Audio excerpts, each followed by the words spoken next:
Oh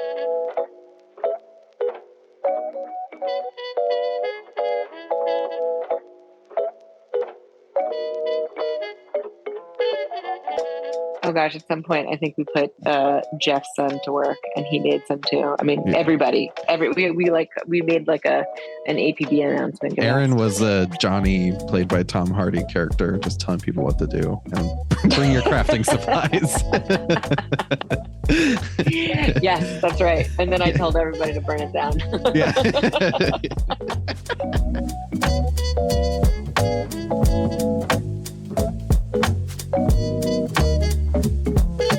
Hello, welcome to the Art Costume Podcast. I'm Elizabeth Joy Glass. And I'm Spencer Williams. Elizabeth, so good to see you. So good to see you. It's been a minute. It's been an interesting hot girl summer that just came to an end. Yeah. But I'm excited to see you, and I'm actually going to be seeing you very, very soon. Can we talk about this big announcement we're sitting on? Oh my gosh, everyone. I'm so excited. Spencer and I are going to be at LA Comic-Con on October 5th with a very exciting panel, Spencer. Yay! I'm so excited. What is our panel? Oh, okay. So our panel is called Dressing the Multiverse Behind the Costumes of Loki. We are getting into all of the costumes of Loki from season 1 and 2. And we will be having some special guests with us, some members of the costume design team for Loki on Disney Plus. And I'm just so excited. I'm excited to be getting into our favorite God of Mischief, talking about Tom Hiddleston, the TVA, the World's Fair. But most of all, I'm excited to be doing it with you in person. I know. I can finally come out for one of these things. Yeah, I'm so excited. We just kind of like pitched this idea to Comic-Con and they loved it. And then I kind of brought it up to Elizabeth and she was like, yeah, I'll be there. And I was like, oh. Okay. I was like, yes, I will make this work. So if you want to see Elizabeth and I for our first in-person, kind of like a podcast, but not recorded conversation. Yes. LA Comic-Con, downtown Los Angeles at the Convention Center, October 5th. I want to say it's at like 3 p.m., but you should check the app for your local listings. Yes, absolutely. You never know what might happen with those time slots. Yeah, we've already had lots of changes, but we're very excited. I hope all of our LA costumiers will come out and see us. Let's take some photos. It'll be a good time. I'm very excited. So excited. Maybe you and I will walk around the floor a little bit and hang out.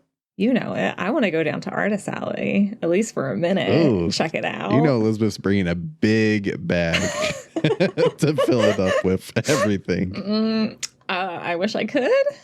Got an economy ticket, so okay. Well, United's like, how dare you bring anything? So that means Artist Alley. She's looking for the one to make her day, and you will have something that'll be going home with Elizabeth.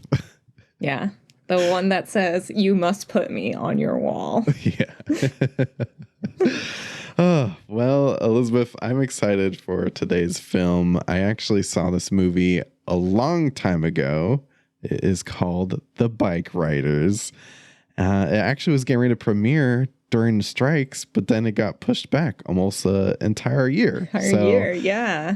For a lot of you, you might have just seen it, but for me, we're going on a year and a half since I saw this movie the first time. I've seen it since, but I remember you mentioning this and I was like, okay. Completely forgot about it. Yeah. Just there was so much going on that summer. It was a busy summer. It was more than busy. I felt like Chicken Little telling everyone to see this movie that no one can see because it's not in theaters. But I'm like, I'm telling you, once it comes out, it's great. And it is. Austin Butler is in it. Obviously, I love him. But Jodie Comer and Tom Hardy, it's just such a great crew. This movie is right up my alley. I used to be such a Sons of Anarchy fan. That's actually kind of shocking. I loved that show. I kind of with school and stuff, I kind of lost track of it. And then I heard how it ended and I was like, I don't like that. So I'm just going to keep the ending I created for myself in my mind till I can emotionally come to terms with it and like finish out the series. But yeah, I loved that show. Right. Well, this kind of adds up because when people think of you and I, they definitely think of motorcycle clubs. Oh yeah. Yeah. Oh yeah. I actually did do a Daryl Dixon cosplay. Really? Once. Yeah, I still have it.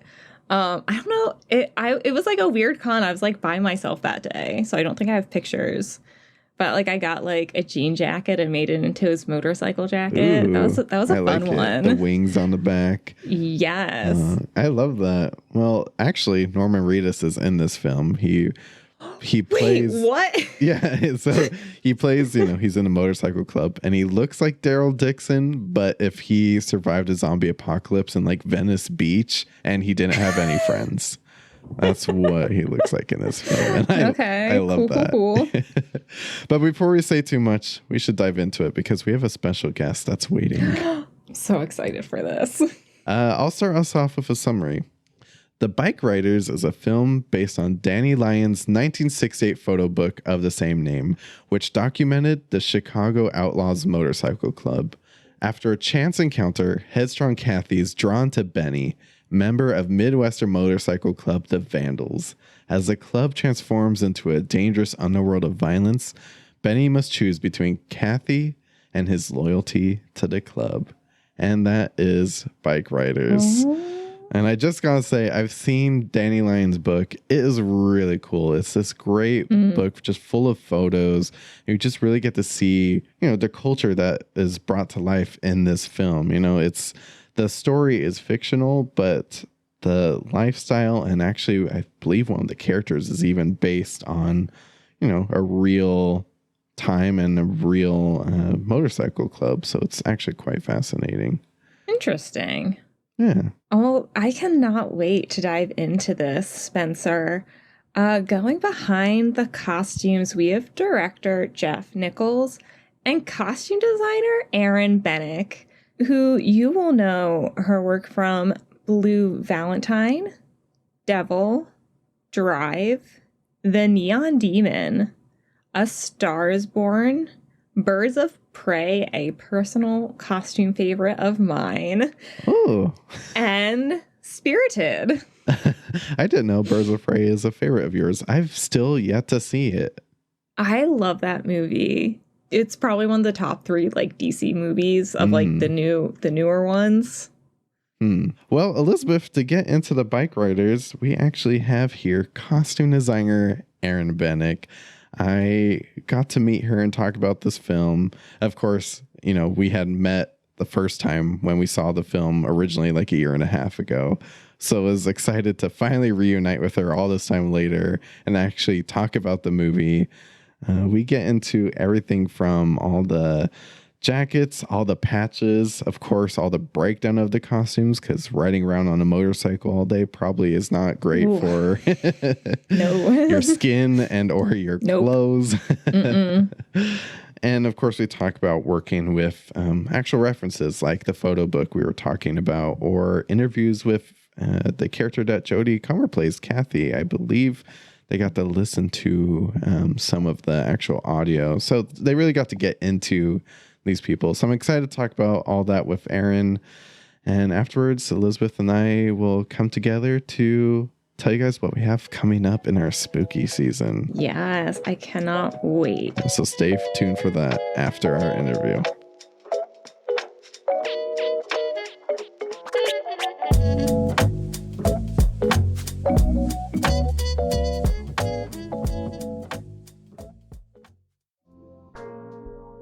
Hi, this is Dan, audio engineer of the podcast, here to let you know that if you wanted to support the show, you can head over to theartofcostume.com/podstore. There you can buy some awesome TeePublic merch with the podcast logo, such as a shirt, coffee mug, stickers, and of course, a baby onesie. Thanks for all your support.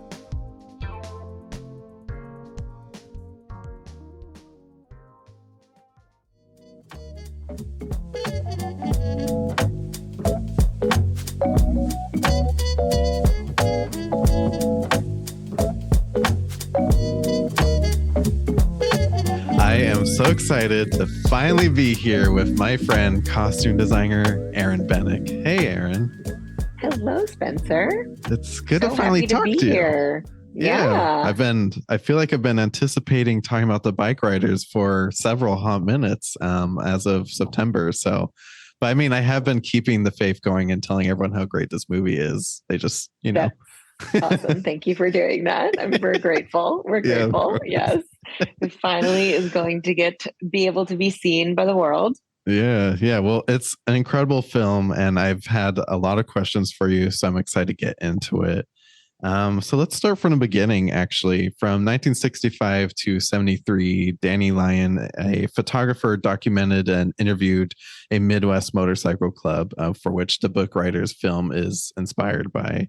So already that's a lot to go off of. So I want to talk about your process for finding the inspiration for the costumes. You've mentioned before sticking close to the photos that you saw in the book. So how did the book influence your designs, and could you elaborate on how you translate those images into costumes? Sure. Much like I do all of my costume design, I always start with the character. I'm always looking at, what's the person, the personality, the psychology, behind each individual one. So it was very similar with this. It was, okay, what's Johnny's, story? Where did he come from? What does he do? He's a truck driver. He's watching and being influenced by The Wild One by Marlon Brando. He loves racing. He's wearing leather because it's purposeful for protection. He's probably got a 1950s silhouette because that's more his heyday and more, what he's coming off of. Because we actually pick up on our film in 1963. Mm-hmm. So like I knew, I wanted to go into a 50s silhouette with him and make him different than the 60s boys. Yeah. And and then I would go through like each one, and Jeff and I would talk about, Jeff would be able to give me a lot of background, but also the book. I mean, Danny wrote a lot about and had a lot of transcripts from these actual characters. So yeah, it was like a very cool eye into, we had voice recordings from Kathy, we had voice recordings from Zipco, and it was all just like that kind of information to make them make them real. And so even though they were in a uniform, I wanted them to each feel really individualized and feel like they had their own story. I mean, they were making all their own cuts and all their own, their looks. They were doing them themselves. So it wasn't, they weren't sitting around doing it together as a group. They were doing it on their own. And could you imagine? I just got a visual image of all of them just crafting, which I still love, but it's pretty great. Yeah, pretty but good. it almost felt like a reality show in a way where you get to just really see people live, their lives, and you really got to get into the philosophy of each of these characters, which you're really getting from looking at photographs and voice recordings, which is, I mean, it's kind of like the best costume designer tool, honestly. It really is. It was so helpful. And then there was this really cool source material. In addition, Danny Lyons was amazing, but then also, he also sent us a couple of random pictures. He'd like email us in the middle of production, and he would like drop us like an unseen yet, picture. And I remember at one point I was actually having a lot of trouble with Benny's jeans. I was like, I couldn't find a silhouette and a cut and like a rise really that was good. And I was also like, I didn't have enough information because a lot of the imagery is really like tight, it's like close-ups or, like it was hard to see his silhouette. And so there was one time that Danny sent ahead an email and I got to see Benny's finally, his jeans, and and I could see it, and it was a really exciting moment. I remember like screaming actually. It's the little things. All the little things. So good.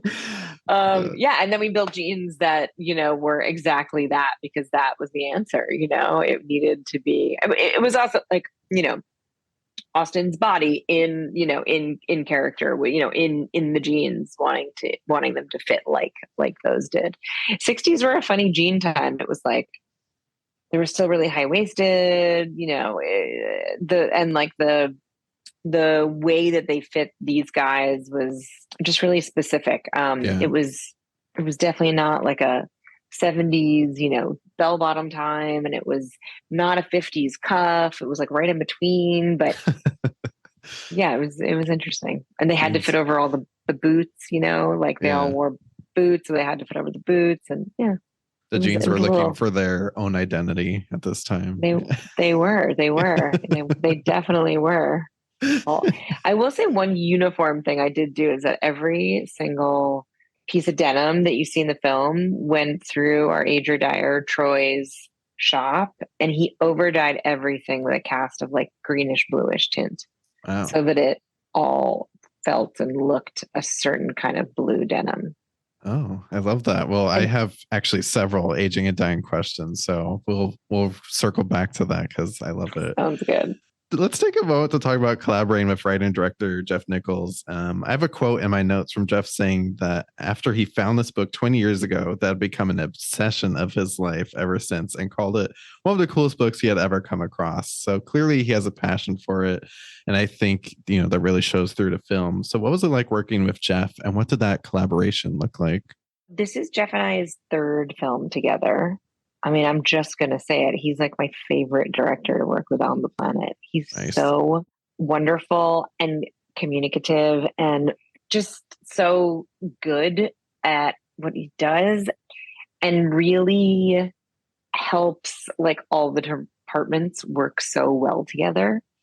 You know, Chad and Adam Stone, our cinematographer, and Chad, our production designer, so talented and so great and so easy to work with, and just it's just like it's like a dream team. It really Yeah. just is. I know a lot of people say that, but I like really, this is the one. This is the dream team for me.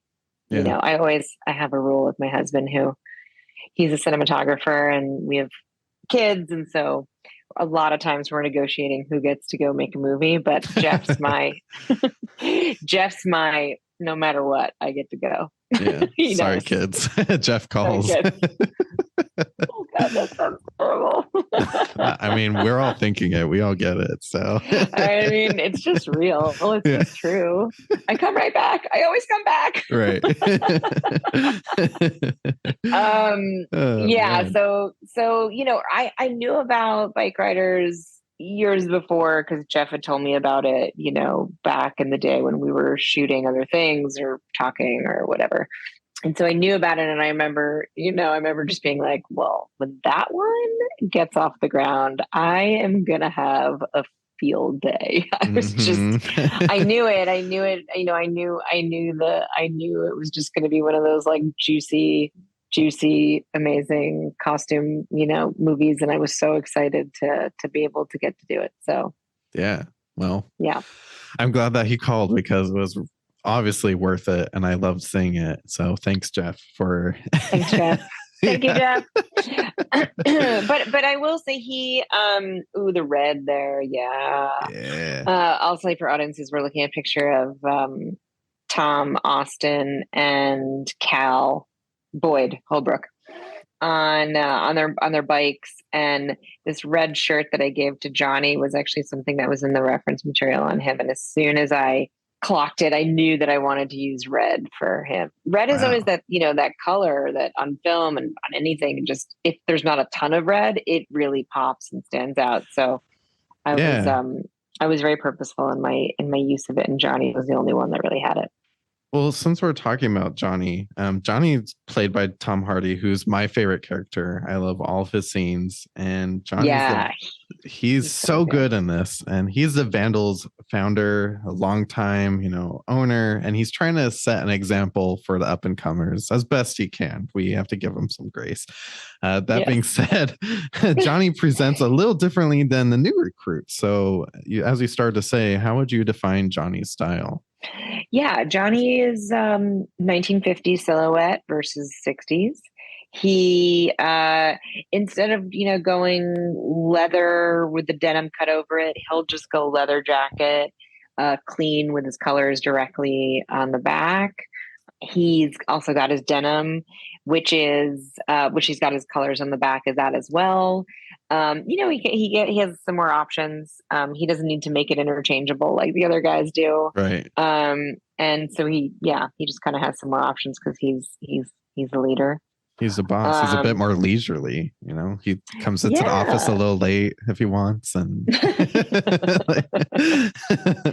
boing it down.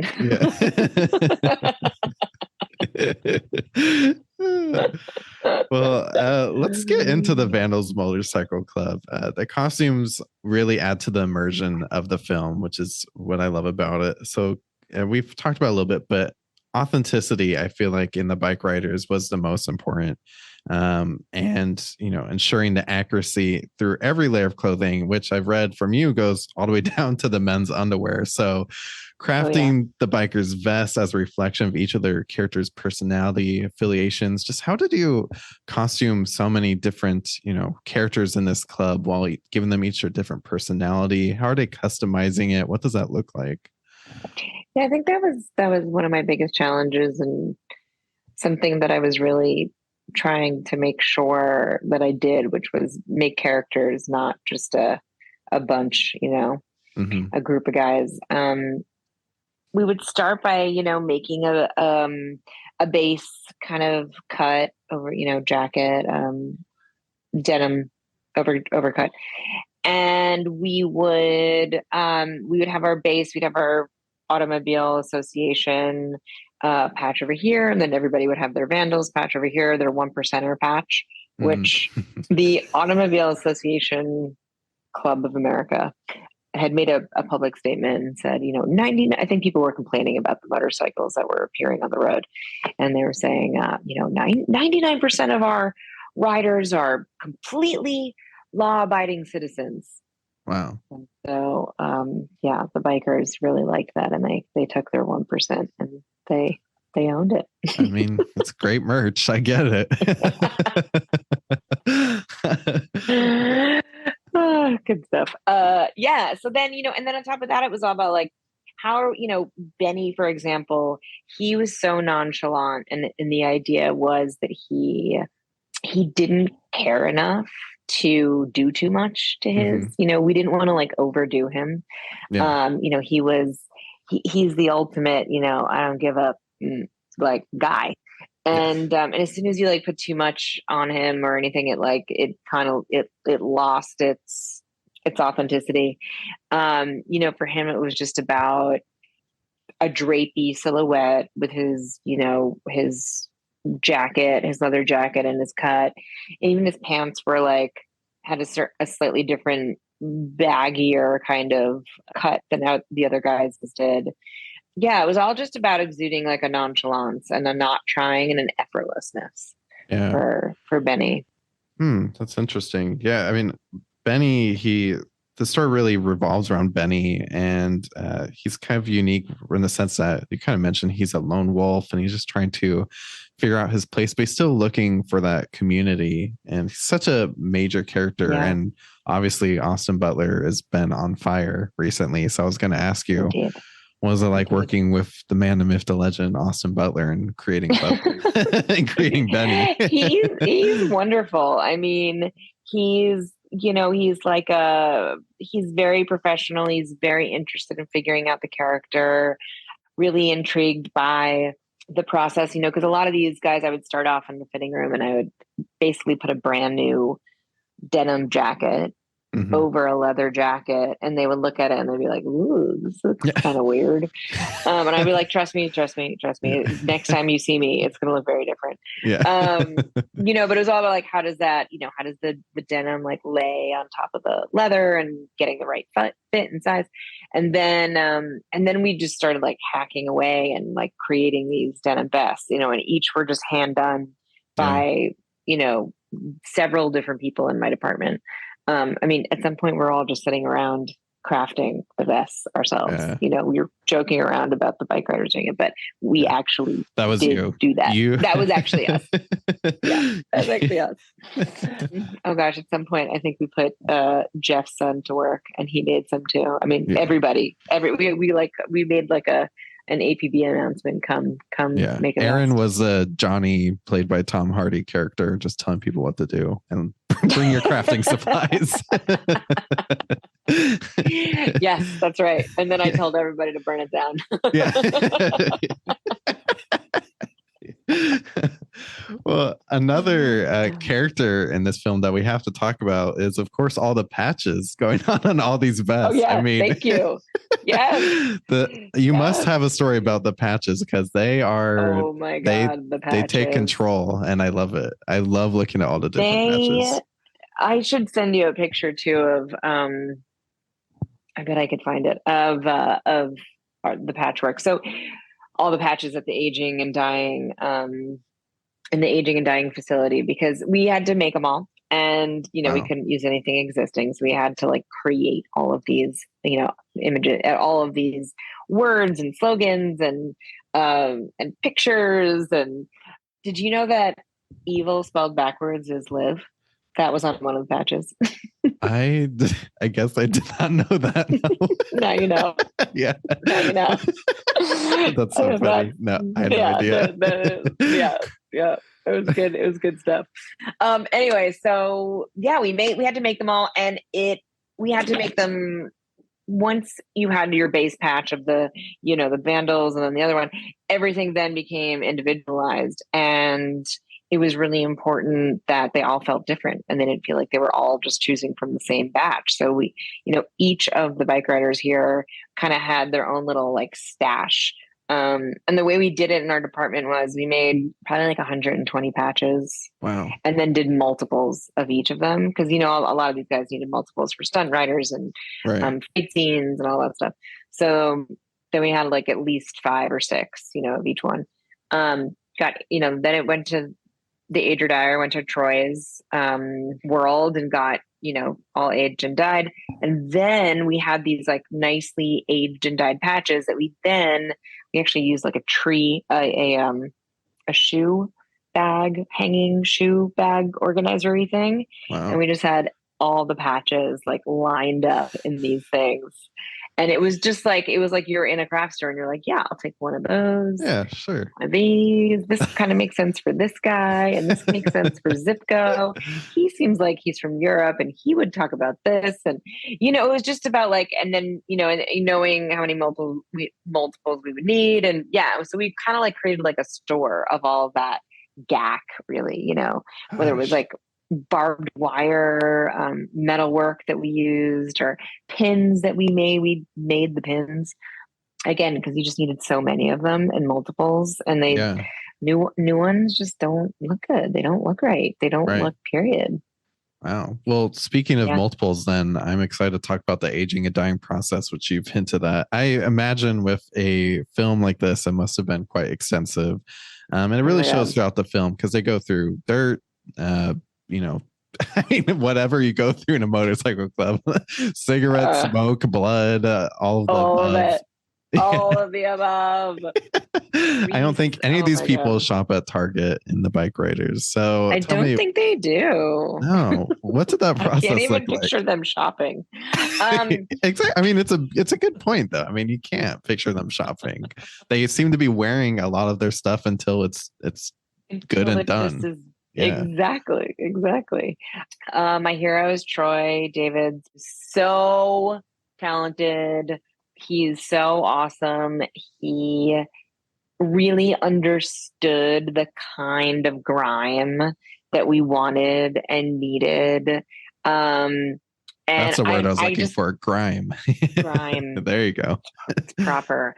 And he really just got it. He really understood that I had a rule that I was like, nothing goes to set without going through him first.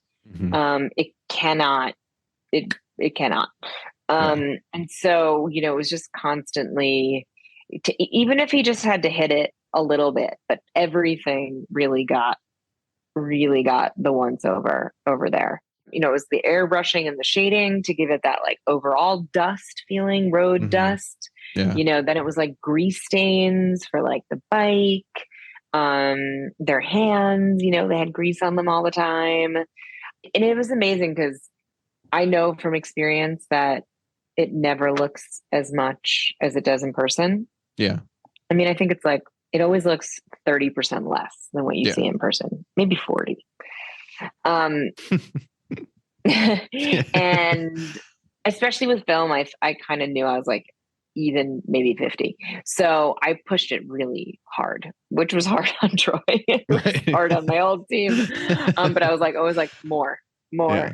more. Yeah. And when you see these pictures of like these pieces kind of like in regular lighting on their own, they look insane. They look Yeah. like they look insane.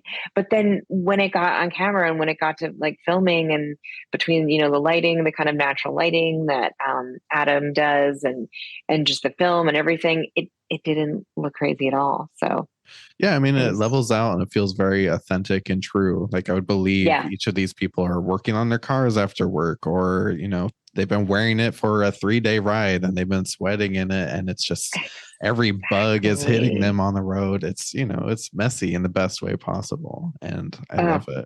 One character who is not very grimy, at least when we met her, is Jodie Comer's Kathy, who serves as a narrator for this story. At first, I felt like Kathy is very buttoned up when we see her walk into that bar at first. And much like the audience, much like myself, she kind of goes through an evolution throughout this film. She starts to become a little bit a part of the culture come from a point where she was very kind of disgusted and terrified at first when she meets, Benny and whatnot. So how did you show that evolution in Kathy? Kathy was such a great opportunity to show, because we lived so much of the time in the Bikeriders world. It was so great to see her outside of the Bikeriders world. So you felt that juxtaposition. One of the things that was really important to Jeff and Jodie and myself was that Kathy didn't like lose herself in the Bikeriders culture. She didn't just become a biker chick. She always stayed her own person. She always stayed true to who she was. Yeah. And it was important to reflect that, in her clothing, that she grabbed the denim and she had some boots, but she had a brown suede jacket, not a black leather jacket. And she had her issues with the club, it both saved her and gave her family, but it was also, hurtful and harmful for her family. So yeah, it was important to me that she, throughout, even though she sort of, she dons pieces, but it's not all the time and it's not completely and totally all the way. And I think so in the beginning, she's got a lot of, I really like using a lot of kind of popping purples on her and popping pinks, like a bubblegum pink, and kind of this, like, I actually really imagined it the first time I ever read the script without even looking at the book yet. I literally pictured the purple that she wears when she comes into the bar. It was this very specific, I don't know. It's like a pinkish purple. Yeah. And sometimes you do that when you read a script. You're just like, you just imagine a color. You have it. And that particular one I had really imagined. I remember we found something at a costume house that was similar, but it didn't fit right. And so we wound up, I think, making it or cutting down the multiples, or I don't know what we did.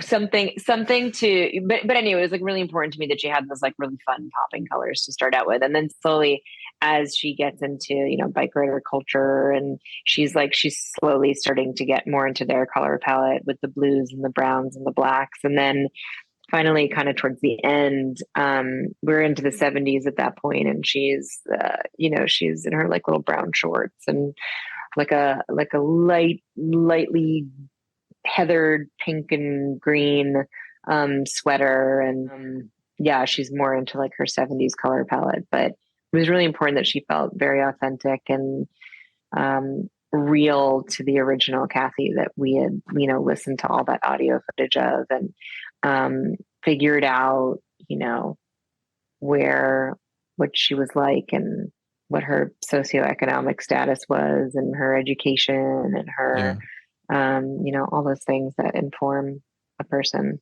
Yeah, no, she was a great anchor and just someone that, you felt comfortable with, and you could just kind of see the conflict that she has between wanting to be a part of something, but then also wanting Yeah. to get away from all these people, which isn't Yeah, the same definitely. for all the characters and all the women. There was actually a character that I was kind of struck by the first time I saw her. I believe her name is Gail. I Yes. loved seeing her costume. She was very much in it, where she was wearing the black leather. She had the big beehive hairdo. Can we just talk about this character for a moment? She was Can we striking. please? She's Yeah. so striking. She was so great. She was so fun. I remember actually doing her and feeling like the first couple times I didn't get it right, because she was like somebody that kind of came to us late, and I remember being like, "Oh, this is like a really important character, or this is an opportunity." I think I remember thinking, like, this is like an opportunity to really show some women's style here. Yeah. And I think I like did and redid her like a bunch of times, because it was kind of a little bit tricky to find it. Sometimes it like happens. She's like the one character that's kind of like in between both worlds, where you could really understand the period, but then also understand the club and understand Kathy. Like, she does a lot. She's a big piece. She is. She's really informative. And it was important that she was like that she was one of them, and she really felt comfortable around all the guys. And she also represented like what it was to be a female, like so embedded into that culture. Mm-hmm. And it was interesting. It was interesting to see like finding her femininity within all of it as well. The story introduces many characters, of course, but you could feel the real tension start to rise when some of the younger new members look for ways to break their way into the club. And with these characters, I found to be very interesting. Obviously, without spoiling anything, they cause lots of trouble. And you could see the difference and conflict between the younger members and the more established members. And I feel like they also looked a little bit differently. I mean, they just looked like they were trying to be something that they weren't at times. Thank you, Spencer. That was the goal, man. All right. Well, we're done here then. Yeah, I mean, they needed to feel youthful and young and not part of the group yet, and they needed to feel like an outsider trying to be as an insider. Mm-hmm. And so, sometimes like doing costumes is like, you almost have to like, if once you know what your end goal is, you have to like then kind of like peel back to get to like where you want to be. And so I kind of knew already by the time I had started doing Toby Wallace, one of the newbies, I had known kind of what our crosshairs was, like what our like goal was, like of what they needed to look like to feel authentic.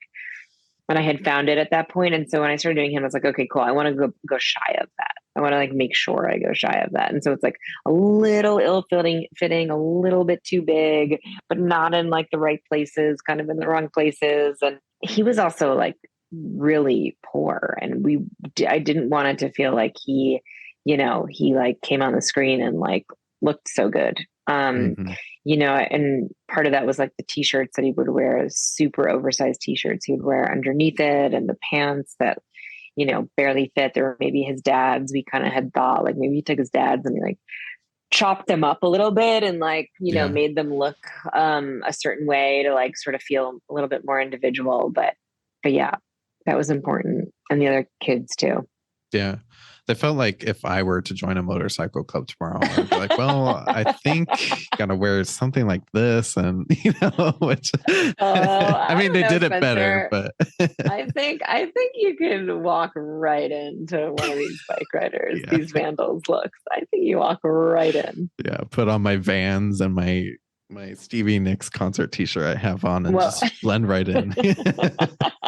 What would happen if you jumped on a motorcycle? Would it fall down? Would you die? Oh yeah, it would fall down. I've actually tried to ride a dirt bike before, and that ended in complete failure. So I feel like that's like the training wheels version. Yeah, well, that'd be hard. Yeah. So Erin, we're getting to the end here, but I'm having such a good time.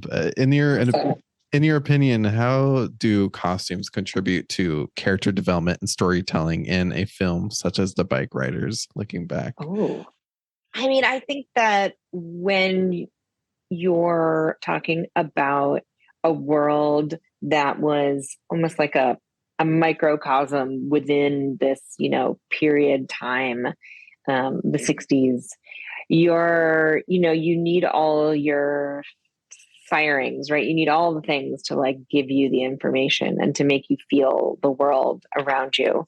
You need your production design, you need your walls and your chairs and your signage and your lighting, and you need your haircuts and your faces and your facial hair and your head hair and all that stuff.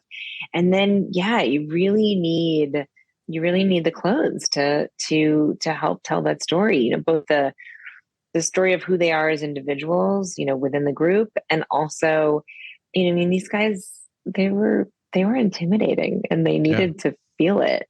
They needed to look really scary, and I think it was important to. I did that. I hope they look that way.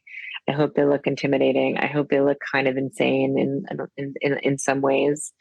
Corky, he was one of my favorites. He would like. I remember in the fitting, I was just like, I don't even think he wears a shirt. I mean, why does he even need to wear a shirt? He's just like, Yeah. he's so insane. He's like the guy who just like put a vest on and like not wear the shirt.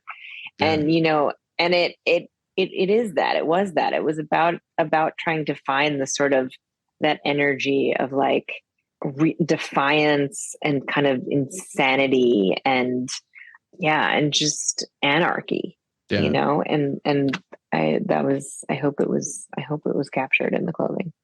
It definitely was. I mean, I feel like, before I even saw the Bikeriders, I feel like this would be a difficult project to design a costumes for, because we all kind of know what like a biker might look like, or at least what I think might look like. They're wearing denim and leather, but you have to really tell like the story of each of these characters with like subtle differences, such as, Johnny, he is scary, but you also kind of feel like you might be able to talk to him through the way he presents Yes. himself. But then like Norman Reedus's character, you're like, oh, like I know that guy. He's, I've met him in Venice before. Like, so like, like all these different characters, they're very in ways similar, but different. And that really has to do a lot with the costume design, makeup and whatnot. So yeah, you killed it. Totally.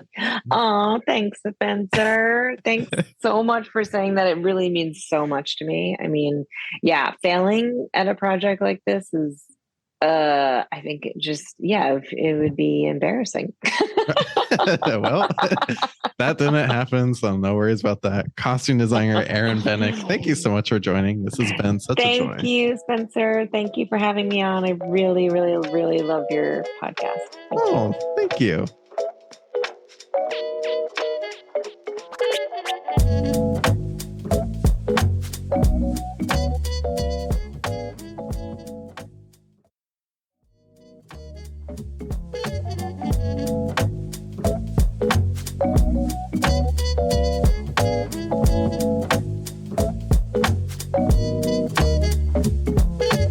That was such a fun interview. Oh my gosh. Like the work she put into that is incredible. Yeah, it was a lot of fun. And like I said, like I'm very close, dangerously close to getting a motorcycle and putting on a jacket and, maybe putting this whole thing behind me and just being out on the roads, You see that for me? No? So, Elizabeth's just looking at me with shame in her eyes. It would be fun. I know you would fall once and be like, ow, I can't do this. It is true. I do remember getting on a dirt bike when I was a kid, and I just did not get how you keep those things up. So. No, I remember my parents got us a dirt bike once, and I remember watching my brother try to learn how to ride it, and I was just like, oh, that's scary. Yeah, actually. I'm good. Well, thank you so much to costume designer Erin Benach for joining us. It was so fun to get to know her and have a one-on-one talk, because every time we've met in the past, it's always been at parties or at this movie premiere. So it's good to get to know her, and I'm excited what else she has coming up, because she has such an eye for costume design. Elizabeth, it's time to talk about what we have coming up next, and I'm very excited. Actually, so this year we really didn't have like a plan for what episodes we were going to release. We were just kind of making up as we go, except for spooky season. I think our spooky season has been written since probably December 2023. I am so excited because this spooky season is the season of the witches. Ooh. Spencer. Daniel, can we get I'm like so some excited. lightning and thunder and scary noises? Yeah. Oh, okay. Season of the Witch. I'm very excited. We're going to be talking about all of, our favorite spooky witches that we could pack into 1 month. So we won't get to every spooky witch, but we're going to talk about some specific ones that we're excited to talk about. Elizabeth, what is our first film going to be? Ooh, Spencer. We are starting with a classic. We are starting with a 90s classic. I'm talking about The Craft. Yeah, I'm excited for this one. Me too. I've never seen this movie because really? I wasn't allowed to watch anything with like witches growing up. Yeah, this checks out. So I've never seen The Craft, and I've always been interested. So I cannot wait, especially because like its influence on fashion is pretty. Even with never seeing it, I'm like, oh yeah, like 90s staple in terms of costume and fashion. Absolutely 100%. And then after The Craft, Spencer, we have a favorite of yours. Ooh, yeah. I'm so excited for this one. I can't believe that I somehow snuck it into the schedule, but it's happening. We are taking it all the way back to, the Salem witch trials and whatnot. We're going to be watching The Witch featuring a very baby Anya Taylor-Joy. Yes. One of her first films. I love this movie. It is creepy and disturbing. Everything that I love. This is another movie I haven't seen, even though you're convinced. I saw it in the theater with you. We've been having this argument this is why we haven't done it on the podcast, probably. We've been having this argument for like 2 seasons now, where I'm very convinced we saw it in theaters together with our friend Avisha, and Elizabeth swears it didn't happen. It did not happen. I don't know who that third person was, but it was not me. It was so you. It was not me. One thing, however, that you did convince me to watch in college was one of our favorite witchy TV shows. Oh, gosh. Salem. Okay, we recognize this episode might be a stretch, but there is this great show. I can't tell you where it was on originally, but it's called Salem. I don't know. And it can't be Salem witch trials mess. It's fantastic. I mean, this could be our Penny Dreadful of the year, where we find a bunch of closeted Salem fans. Yeah. I mean, it very well could be, because the costumes in that show slap. They are so good. They are. The show is bonkers. The costumes are amazing. Yeah, it's such a stretch, but it's going to be so fun. But the next film I'm very excited to get into is none other than The Witches, starring Angelica Houston. I know Elizabeth probably hasn't seen this one yet, Nope. but it is Angelica Houston just at her prime. I think it's right up there against her Morticia Addams. This is like... Oh, that's bold talk. It's so good. Angelica Houston is insane, and just seeing all of the witches come into this town, that's definitely like in New England somewhere. I want to say Maine or whatnot. It's the perfect spooky season vibes. You'll want to have some soup, wrap yourself up in a blanket, and watch The Witches. You're going to thank me after this episode. Okay. Yeah. Okay. Yeah. I'm trusting you on that.